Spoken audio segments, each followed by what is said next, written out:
Meu querido. Boa noite a todos. Vamos iniciar mais um estudo da noite, começando com a música do nosso querido Padre Germano, tocado pelo Ricardo, por favor.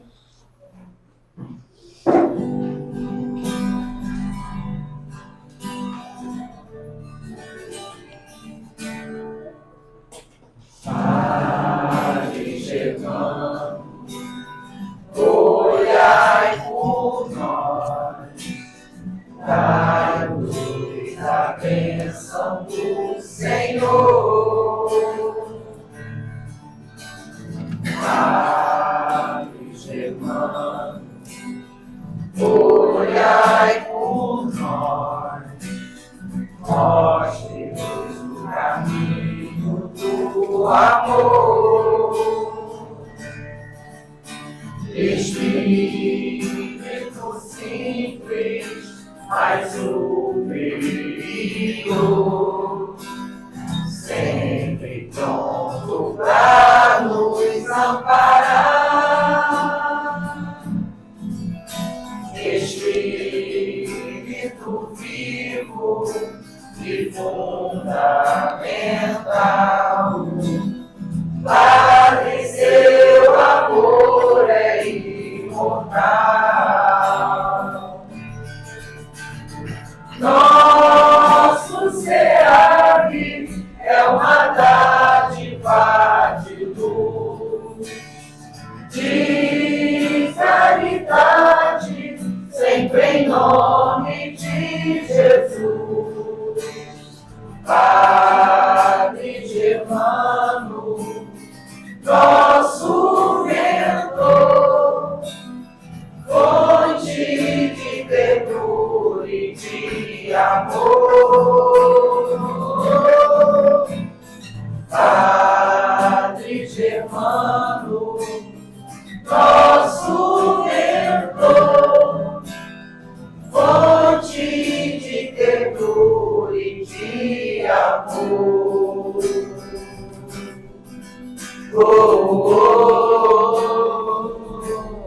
Amém. Obrigada, Ricardo.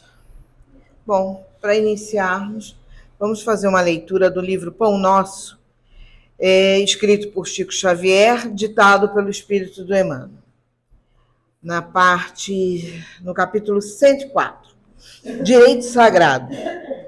Porque a vós foi concedido, em relação ao Cristo, não somente crer nele, como também padecer por ele. Paulo, Filipenses, capítulo 1, versículo 29.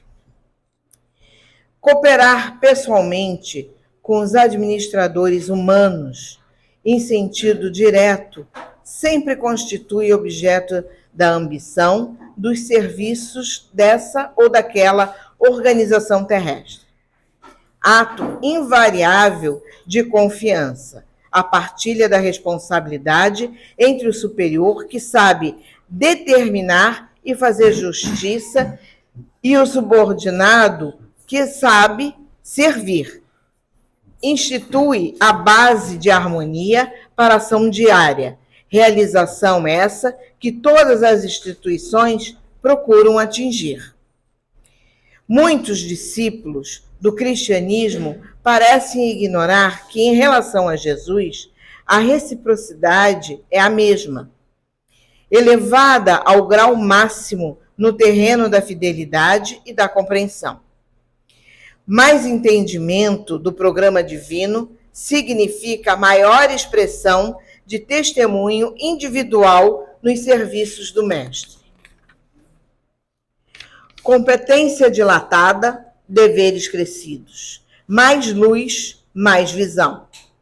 Muitos homens, naturalmente, aproveitáveis em certas características intelectuais, mas ainda enfermos da mente, desejariam aceitar o Salvador e crer nele, mas não consegue de pronto, semelhante edificação íntima, em vista da ignorância que não removem e dos caprichos que careciam falta-lhe a integração no direito de sentir as verdades de Jesus, o que somente conseguirão quando se reajustem o que se faz indispensável. Todavia, o discípulo, admitido aos benefícios da crença, foi considerado digno de conviver espiritualmente com o Mestre. Entre ele e o Senhor já existe a partilha da confiança, da responsabilidade. Contudo, enquanto perseveram as alegrias de Belém e as glórias de Cafarnaum, o trabalho da fé se desdobra maravilhoso, mas em sobrevindo a divisão das angústias da cruz. Muitos aprendizes fogem, receando o sofrimento e revelando-se indignos da escolha. O que assim procedem caracterizam-se à conta de loucos, porquanto subtrair-se à colaboração com o Cristo é menosprezar um direito sagrado. Vou falar brevemente, né, para não atrapalhar nosso amigo. Aqui fica claro, não adianta ler 1000 livros e não conhecer exatamente o que Jesus veio trazer para nós. E não colocar dentro do nosso coração e dividir isso. Não adianta dizer, estou arregaçando as mangas, vou fazer, vou acontecer, e na hora que você pensa que você vai ter que abrir mão de muitas coisas para seguir Cristo, você se arrepende. Você tem medo, você vacila. Então, vamos estudar e entender realmente o que Jesus nos trouxe. É muito difícil a caminhada, mas um dia a gente chega lá, né? Agora vamos fazer a nossa oração. Jesus querido, Germano querido e toda a espiritualidade da casa, peço a permissão para que nesse momento possamos começar o nosso estudo, o nosso trabalho na casa. Que nos abençoe, que traga harmonia, paz, tranquilidade e que possamos todos aproveitar todo o ensinamento que o nosso irmão veio trazer e que ele seja iluminado e abençoado para nos passar grandes reflexões. Que assim seja, graças a Deus. Com você, irmão Jonas. Obrigado. Por enquanto não, estou bem. Claro que quando a gente começa a falar, começa a bater né? Mas agora não, por enquanto estou bem. Obrigado, Gilvan. Boa noite a todos. Boa noite. Que a paz de Jesus esteja conosco.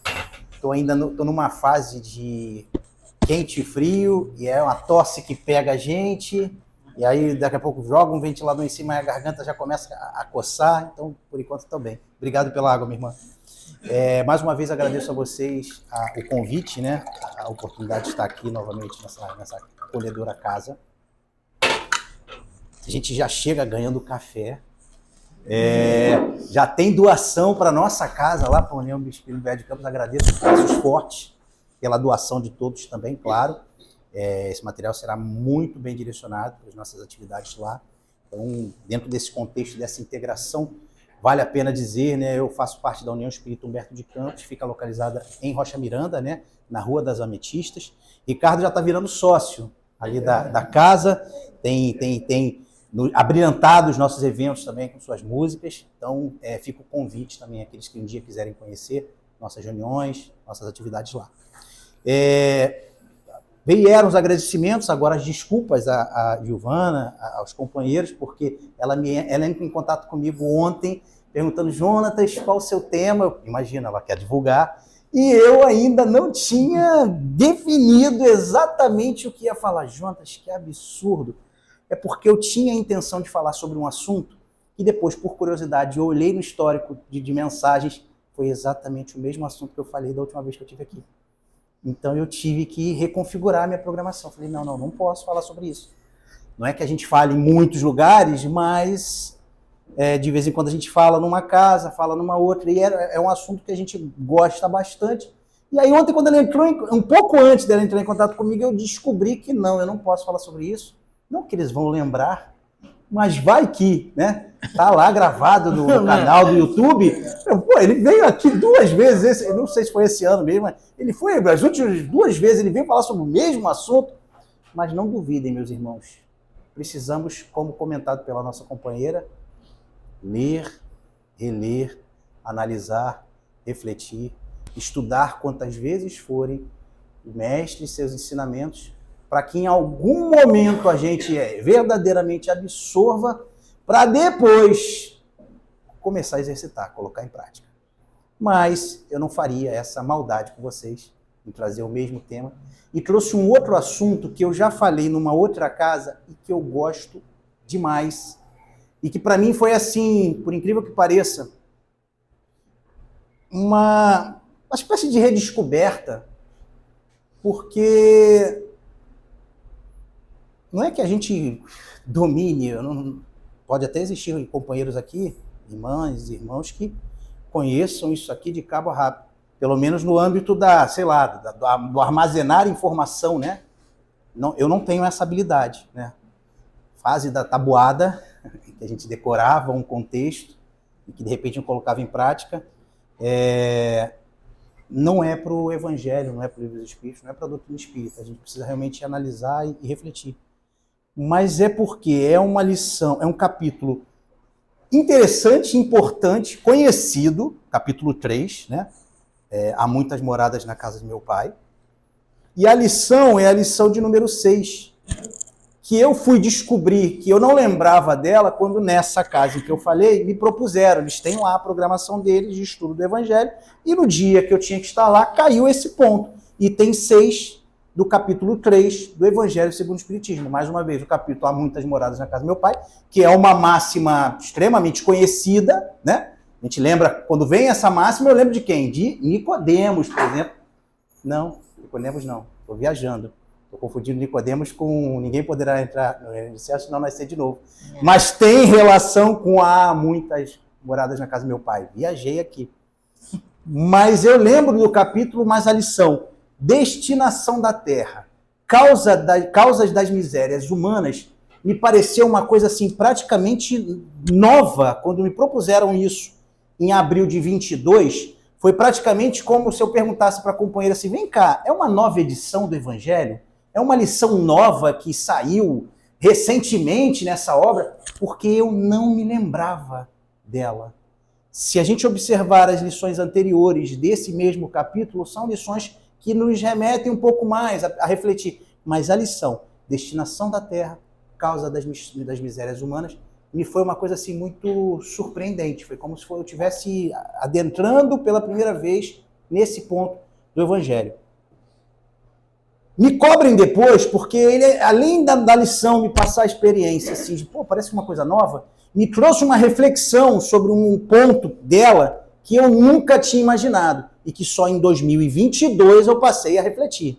Olha que viagem. Então, gente, eu já dei muitas voltas, eu já malandro, já queimei alguns bons minutos, né? Eu não estou cronometrando, mas normalmente a gente fala até que horas? 15 para as 9? 10 para as 9. Então, tá bom. 55, beleza. Até 10 para as 9. Vou botar aqui 30 minutos. Gente, eu já queimei meu tempo com bobeira aqui, ó, fazendo propaganda, Vamos ao que interessa. Quando fala sobre causas das misérias humanas, eu confundiria, porque me vem na mente o capítulo 5 do Evangelho, que é Bem-aventurados os aflitos. E toda aquela gama de informações que está dentro dele. Tem relação? Tem. Mas para a gente adentrar no causas das misérias humanas, que me remete a Bem-aventurados os aflitos, eu penso, sei lá, de forma didática para mim, e aí talvez sirva para vocês, porque isso para mim vale muito pro capítulo Bem-aventurados os aflitos. E o fato da gente viver num mundo de quê?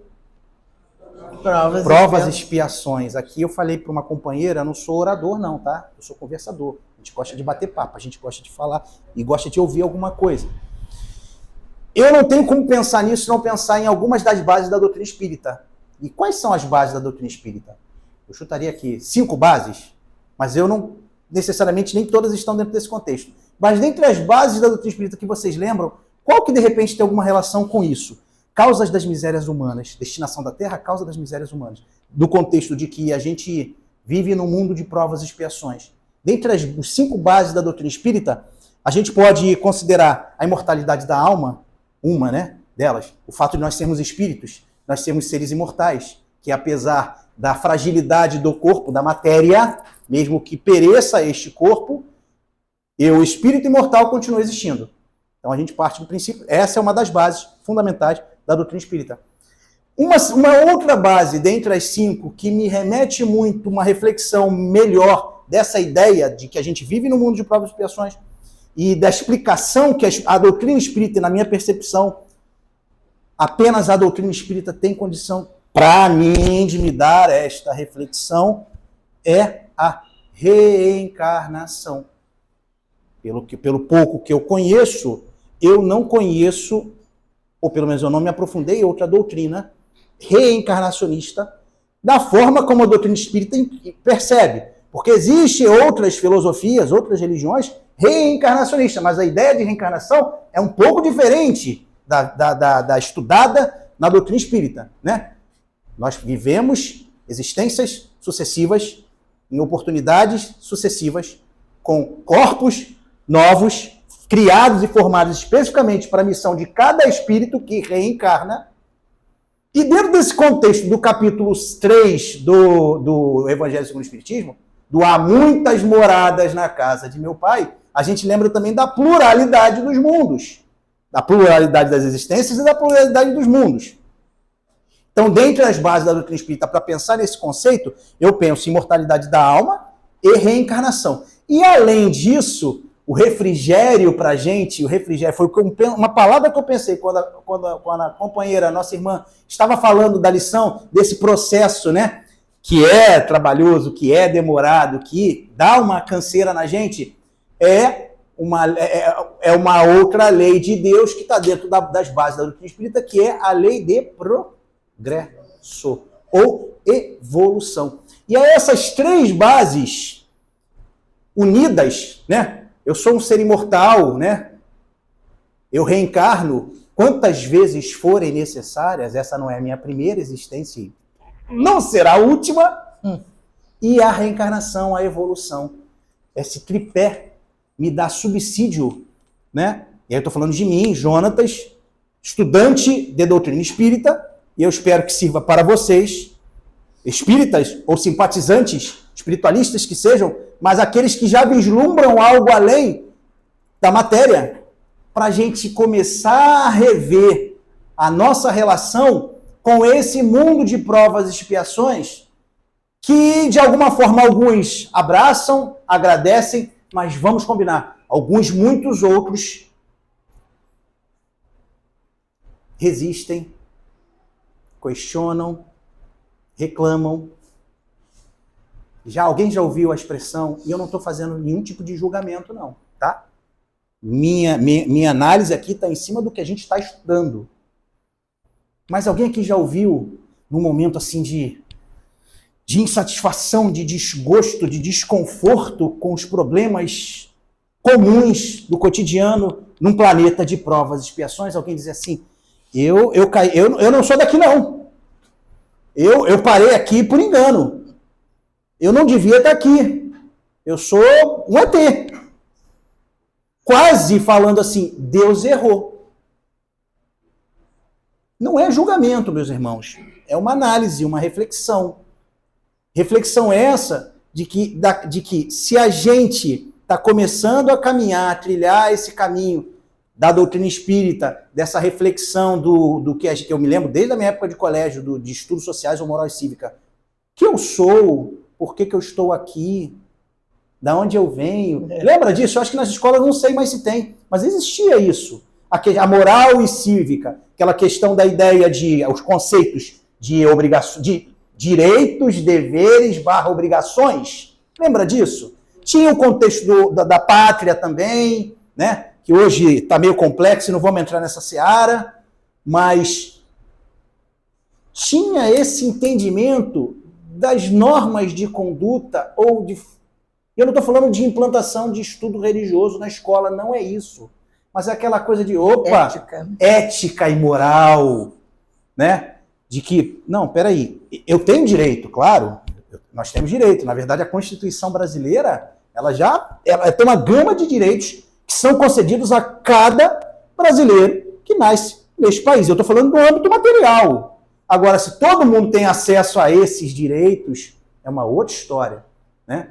Mas voltando para o aspecto de que a gente precisa se relacionar melhor com o mundo em que a gente vive.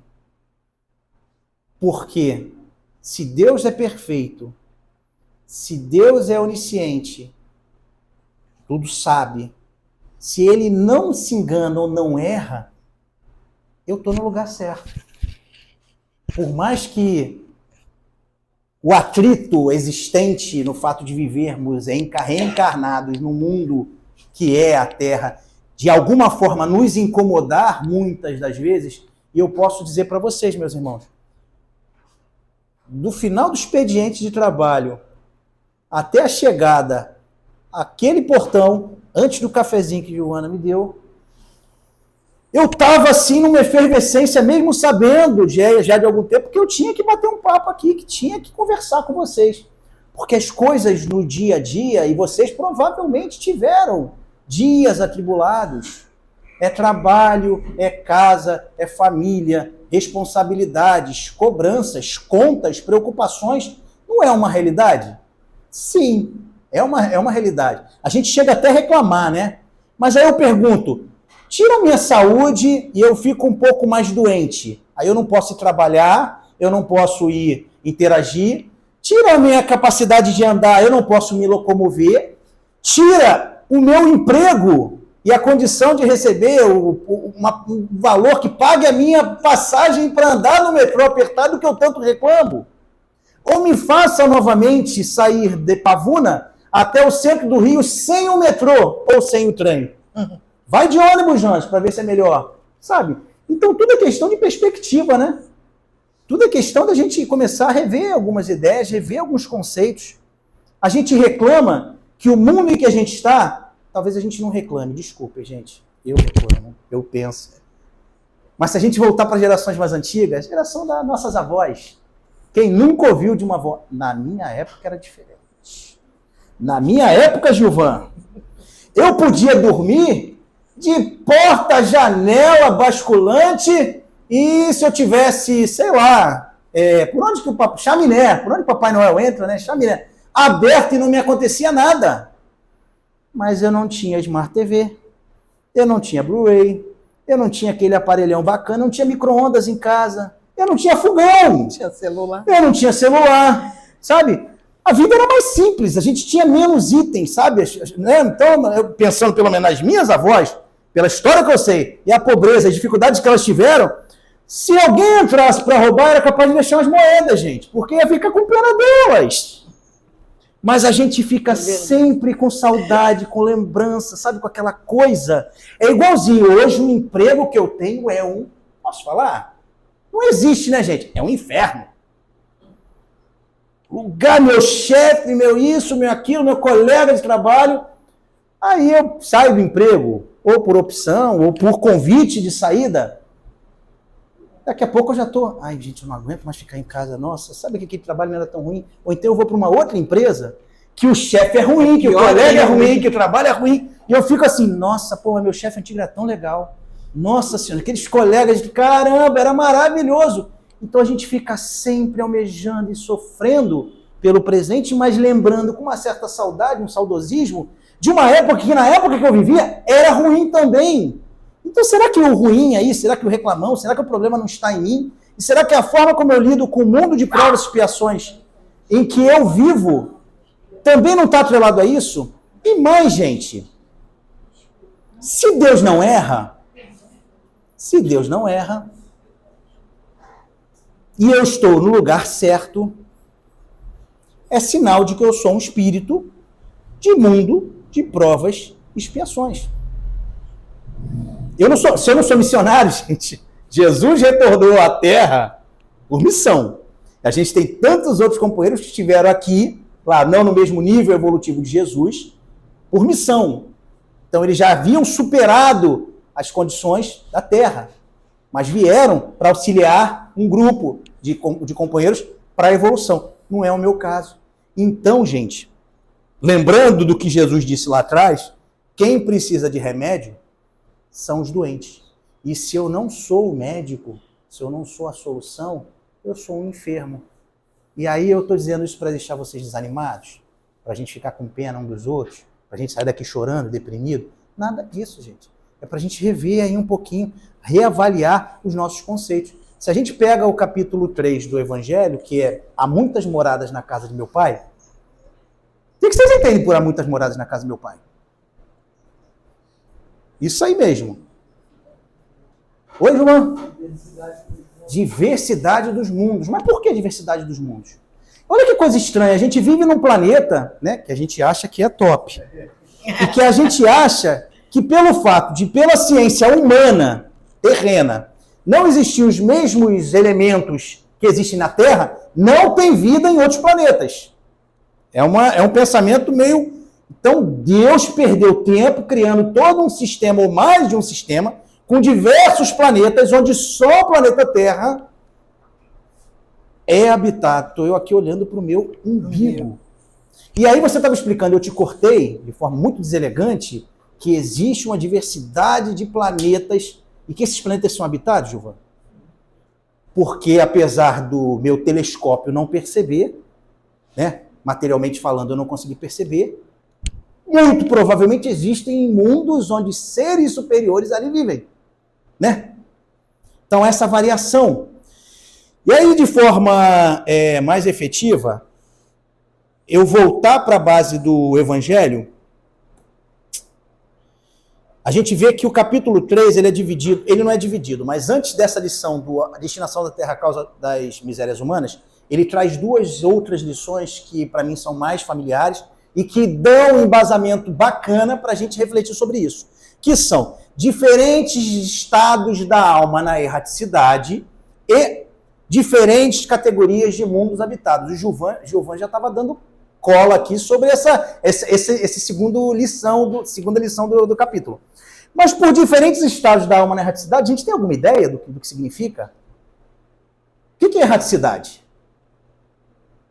Erraticidade é um estado em que o espírito desencarnado fica entre uma encarnação e outra. Muito bom.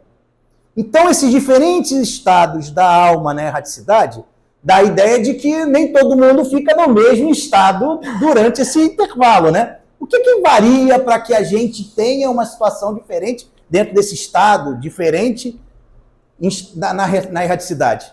O que é? É o externo ou é o interno? É o interno, né? É como eu me sinto, é como eu vivo. E quando a gente vai para diferentes mundos habitados, de certa forma, tem uma grandeza diretamente proporcional aí também. Por quê? Cada habitante vive no mundo compatível à sua condição evolutiva. Então, no final das contas, as coisas elas vão se amarrando. Ou seja, eu estou aqui, eu não, desculpem, nós estamos no mundo chamado Terra, porque somos espíritos na condição evolutiva de espíritos habitantes da Terra. Quando a gente desencarna e entra na lição primeira desse capítulo, em que estado eu estarei no aguardo da minha próxima reencarnação ou da minha reencarnação numa próxima existência? Um estado proporcional à condição em que eu estava quando eu estava encarnado. Desculpa, estava, mas acontece. Encarnado, né? É mais ou menos uma pergunta que fizeram para Divaldo Pereira Franco uma vez, quando perguntaram para ele se ele tinha medo de morrer. Vocês acham que Divaldo tinha medo de morrer? Não, né? Sabe o que ele respondeu? É porque a morte não existe, né? Não tenho, não. O que eu estou fazendo aqui enquanto encarnado? Não é cuidando das minhas crianças Deu branco aqui. Mansão do Caminho. Não é cuidando, não é ocupado com as atividades, com as crianças, com a educação, com a formação, se está comendo, se não está comendo, com o trabalho da psicografia, com o trabalho das palestras. Não é isso que eu estou envolvido? Quando eu perder o corpo físico, pronto. provavelmente eu vou continuar envolvido com essas atividades. Então, por que temer o pós-perda do corpo físico se eu já tenho uma rotina a ser seguida? O grande X da questão, gente, a gente tem medo é porque provavelmente a gente não está seguindo a cartilha de Divaldo Pereira Franco. De repente, os meus hábitos enquanto espírito encarnado não são dos melhores. A minha rotina, minhas práticas, minhas companhias, minhas atividades. E não se enganem, gente. Já que a gente é espírito imortal, a gente faz mais do que lembra, mesmo no momento de descanso do corpo, mas quando a gente se emancipa. Como nós somos espíritos imortais, a gente vai interagir, vai em ambientes e se movimenta com companhias parelhas à nossa afinidade. Então, se eu tenho medo, não mais da morte, porque a morte não existe, mas se eu tenho receio do que me espera ou do que me aguarda, que o papo do espírito é esse, né? Eu não tenho medo da morte, não. Eu não, porque a morte não existe. Eu tenho um certo receio do que me espera quando eu retornar ao mundo espiritual. Porque eu me conheço, gente. Mas não é meio bobo esse medo? Por que eu não mudo meus hábitos? Por que eu não mudo minhas companhias? Por que eu não me preparo para algo que é certo? Se eu posso afirmar aqui para vocês que dentre tudo que a gente possa imaginar, a única fatalidade que existe é que nós, não sou só eu não, todos nós retornaremos ao mundo espiritual. Quando nós? Não façam a mínima ideia. Sabe? Há quem diga até que já passou do ponto, já poderia ter ido. Sabe? A gente não sabe. Eu conheço gente, infelizmente, por essa má relação com o planeta Terra, com o entendimento de que está no mundo de provas e expiações, porque tem que estar no mundo de provas e expiações, que já gostaria de retornar ao mundo espiritual, gente. Ou melhor, quem pensa assim não gostaria de retornar ao mundo espiritual, não. Infelizmente. Porque não tem esse entendimento, ou não quer ver desta forma, muitas das vezes acha que deixar de existir é a solução dos problemas. E isso não acontece. Isso é impossível. Porque a gente é imortal. O corpo fica, as questões da Terra ficam, mas o espírito, e dentro da lição do diferentes deu branco aqui, diferentes estados da alma na erraticidade, reflete isso. Eu, conhecendo ou não a doutrina, acreditando ou não na imortalidade e na reencarnação, quando o meu corpo perecer, eu continuarei existindo e terei que caminhar rumo ao meu progresso. Vou ter que esperar uma nova existência, reencarnar de novo, provavelmente num mundo de provas e expiações, que se não for a Terra, porque a Terra está em processo de transição para se tornar um dia um mundo de regeneração, será um outro mundo compatível às minhas condições evolutivas. E a gente está perdendo tempo reclamando dessa vida, reclamando desse mundo. Eu já dei muita volta e para o tempo que eu tenho, eu agora vou entrar mais nessa parte da destinação da Terra, porque tem uns aspectos interessantes nesse capítulo. Porque tem um trecho do livro que diz assim: concluir que a espécie humana é bem triste, pior coisa do mundo,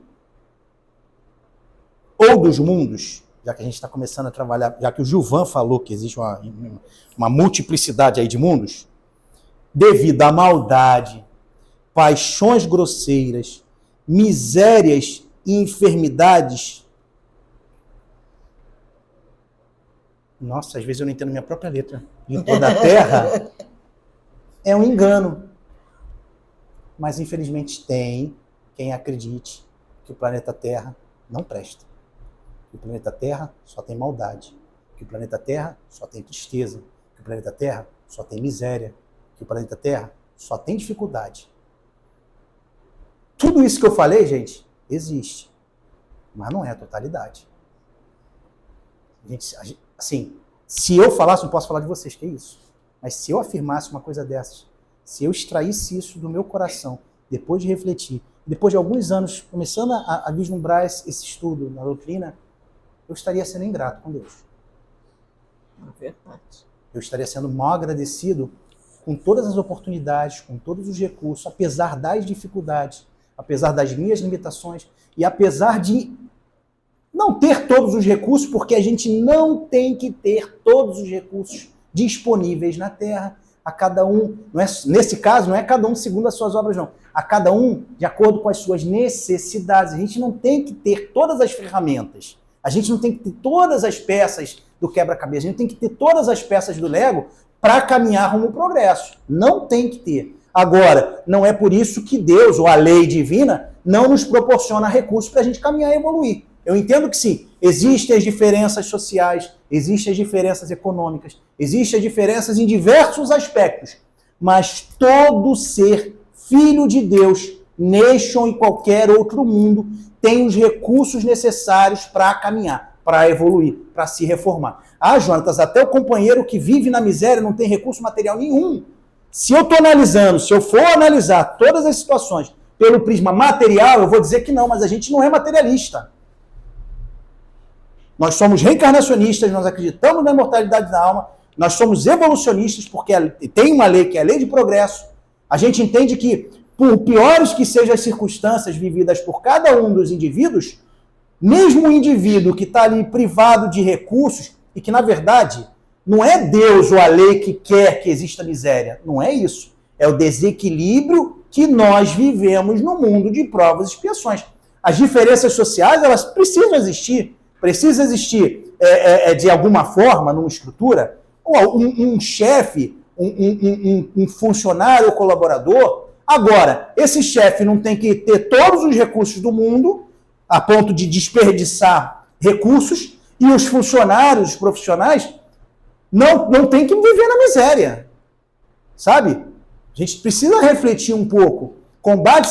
Tem a questão do combate à fome, que é uma realidade, a pobreza, cara, que foi pós-pandemia, com relação a empreendimentos, a empregos, sabe? Absurdamente impactante. Mas aí a gente fica culpando o governo, a gente critica os empresários, mas coloca mais comida no prato do que precisa. Joga a comida fora. Não olha para o lado ali, às vezes vai para um lugar, tem uma pessoa passando por dificuldade, tá você lá comendo o seu, mas a responsabilidade de cuidar daquele morador de rua é do governo. Sabe? Tem umas discrepâncias, tem umas coisas assim, que se a gente começar a analisar e colocar na ponta do lápis, entender que a gente vive todo mundo no mesmo mundo de provas e expiações, vivendo mais uma lei divina, que é a lei de sociedade, porque se eu quiser evoluir, não adianta, como nossa irmã comentou ali, desculpe seu nome, querido. Lourdes, perdão, me desculpa. Que a Lourdes comentou ali, não adianta pegar, eu quero evoluir, tá? Eu quero me programar nessa existência, Gilvan, para não vou. Olha, vê se esse pensamento aqui é interessante. Vê se vocês compram essa ideia. Eu quero evoluir. Eu quero progredir. Porque eu não quero voltar para esse mundo, não. Porque eu não quero ficar no mundo de provas e expiações, não quero ficar na Terra, porque não é para mim. Eu não sou daqui. Mas estava começando bem, né? Então, eu vou pegar todas as obras espíritas, já que eu tenho uma afinidade com doutrina espírita, pelo menos na teoria, vou ler tudo isso aqui. Mas como as pessoas me incomodam, eu preciso ir para um lugar mais isolado. Porque barulho, não gosta de barulho, sabe? Então, eu vou para uma montanha, mas assim, pico da montanha, para estudar. Eu vou passar lá até o resto da minha existência, lendo, estudando, porque assim eu vou progredir. Eu chego lá? Eu progrido? Eu evoluo? Gente, mas eu li tudo isso aqui. Eu decorei... Não, tabuada não. Eu decorei o livro dos Espíritos. Eu não evoluo. Por que não? Não compartilhou, não viveu. Porque essa é só a teoria. A gente precisa interagir, a gente precisa viver em sociedade, a gente precisa se relacionar com as pessoas. Não é inteligente, não. Pode ser pesado, porque tem quem defenda essa filosofia, desculpem. Não é produtivo ou efetivo, numa visão espiritual, me isolar do mundo para tentar evoluir.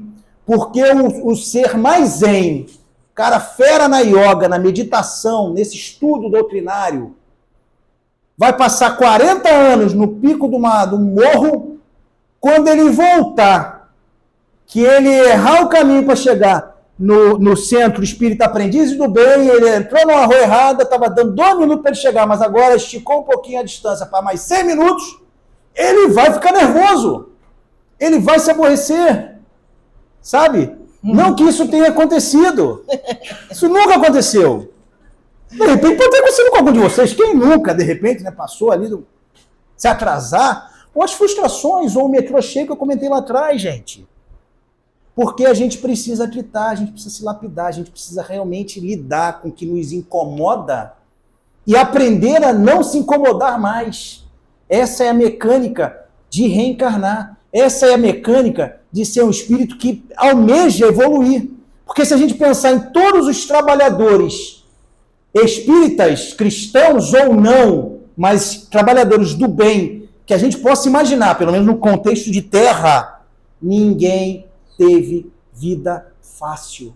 Ninguém teve caminho facilitado. Ninguém foi favorecido. Muitos deles, alguns, poucos, morreram de velhice. Vocês conseguem imaginar alguém que tenha sido um missionário na trilha do bem e que não tenha sentido na pele o impacto, que não tenha sentido dor? Eu não digo sofrido, porque sofrimento é a minha relação com a dor. Sofrimento não é lei de Deus. Não é Deus que dá sofrimento. Dificuldade é consequência do mundo de provas e expiações. Porque dentre as várias leis divinas, existem outras 2 leis, a lei de liberdade, e a gente pensa no livre-arbítrio, né? E o que é o livre-arbítrio, Lute? É você ter o direito de fazer escolha, não é? Mas depois que você faz escolha, todos fazem escolha, e a gente faz escolha desde que a gente existe, o que vem a seguir? A consequência das minhas escolhas. Então, livre-arbítrio é muito bom, liberdade é muito bom, mas existe uma lei chamada ação e reação, ou causa e efeito. E que para cada ação há uma reação. Para cada ato, pensamento, né? Fala, há uma consequência. E isso todo mundo vive. Só que a gente vive num mundo de provas e expiações em que todo mundo tem direitos, todo mundo tem deveres, todo mundo tem liberdade para escolher, mas tem que abraçar as consequências. E viver nesse mundo de provas e expiações é uma consequência. O nosso erro é acreditar e deduzir que o mundo de provas e expiações, ou planeta Terra, é um mundo de criminosos, de doentes, sabe? De certa forma, sim. Mas não tem só isso. Tem uma analogia nessa lição que o Kardec, eu imagino, faz uma comparação. Porque a gente tem o mau hábito de analisar a parte pelo todo. A gente pega a questão e olha assim com uma lupa e acha que entende tudo do mundo. Mas tem uma analogia no estudo, na lição, que fala sobre... Ele compara a Terra como um hospital, como uma penitenciária e como um local insalubre. O hospital, a não ser que a gente trabalhe no hospital, a gente vai quando está saudável? Não. A gente normalmente vai para o hospital quando está doente. E alguns até só vão para o hospital amarrados, amordaçados, arrastados, sei lá, para uma prisão ou penitenciária. Normalmente quem vai é o indivíduo que cometeu um crime dentro das nossas leis humanas, cometeu um crime, foi preso, foi julgado e condenado, culpado. Aí ele vai para essa penitenciária ou para a prisão e fica ali durante um tempo. Não é verdade? Ou um ambiente insalubre, onde tem lá problemas de saúde e tudo mais. Deixa esse de lado. Agora eu misturei aqui as coisas, fica um pouco mais difícil até de explicar. Esses dois da penitenciária e do hospital já são interessantes. Depois que eu, claro, tirar a mordaça, tirar a corrente, tirar a corda, me deram a injeção, me deram o remédio, me deram a dieta, o tratamento. Depois que eu estou melhor no hospital, o que acontece? O médico me dá alta e eu volto para minha casa. O companheiro que foi preso, passou ali a sua sentença e tudo mais, cumpriu aquela pena. O que acontece? Ele é liberto. Se o nosso sistema prisional funciona, é legal, é o ideal, a gente é uma outra história, mas assim, analisando de uma forma geral, é assim que funciona. E é essa relação que a gente tem que entender em relação à Terra, ao planeta em que a gente está, em que nós não somos melhores do que ninguém, de que nós temos dívidas, temos nossos méritos, mas erramos, tropeçamos, repetimos, e outros também. E que a gente só vai conseguir superar este mundo realmente quando a gente superar este mundo, quando a gente alcançar, né, o nível de elevação que a gente precisa para arrumar ao mundo superior. Não tem jeito. É como a escola. A ideia da escola também é interessante. A gente vai lá nos níveis escolares. Ah, agora mudou, né? Eu não me lembro, mas primeiro, segundo, terceiro ano, não sei o que vem antes. O pré, realmente tinha jardim, CA. Mas a gente vai passando estágios conforme a gente vai se desenvolvendo e aprendendo, e vai as avaliações, as provas, a história da prática, né? Não dá para ficar só na teoria. Conforme a gente se adianta, a gente passa uma série, um nível. Não é verdade? O que acontece se eu não me dedico na escola? Se eu não estudo efetivamente? Reprovado. Eu sou reprovado. O que quer dizer que se eu passo uma existência na Terra mais reclamando e apontando o dedo e achando que nada presta, o que vai acontecer comigo? Eu vou ser promovido a uma esfera superior? Claro que não, gente. Rolou uma analogia na Humberto de Campos, um dia desses, até relacionada a isso. A gente vê em obras, né, mediúnicas, na literatura espírita, os exilados de Capela. Já ouviram falar? Capela era um mundo mais adiantado que o planeta Terra, em que se desenvolveu, caminhou, evoluiu, e assim o mundo, eu digo, a maioria dos habitantes do planeta evoluíram, mas tinham aqueles dissidentes, aqueles companheiros que ficavam assim, ó, né? O que aconteceu com eles? Eles foram convidados a se retirar de Capela. Capela adiantou-se, caminhou, e eles vieram para onde? Para o planeta Terra, porque na lei de Deus tudo é perfeito, tudo funciona. Então eles moralmente não tinham caminhado, mas intelectualmente estavam bem mais adiantados. Então eles não caminharam com o mundo, foram convidados a vir para a Terra. Existiram aqueles que não quiseram, viu? Porque quando vieram para a Terra, vieram com a missão de auxiliar a nós desenvolvermos, a evoluirmos. E a gente pega a Caminho da Luz ou Missionário da Luz, agora eu não me recordo, desculpem. Leiam os dois, aí depois vocês vão ver exatamente onde é e me digam depois, é no tal. É a explicação para em algumas fases diferentes da humanidade, alguns povos da história da humanidade ter auxiliado no desenvolvimento do planeta. Isso aconteceu com os gregos, aconteceu com os egípcios, aconteceu com os romanos, e por aí vai.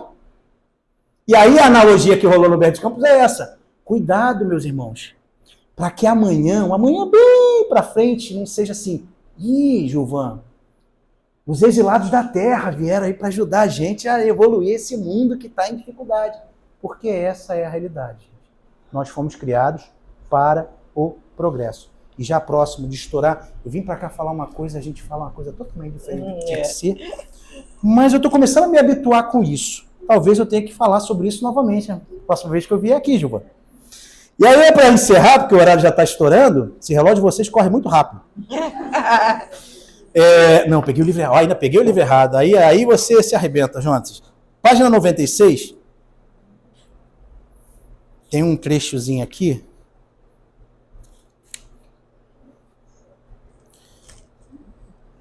Não.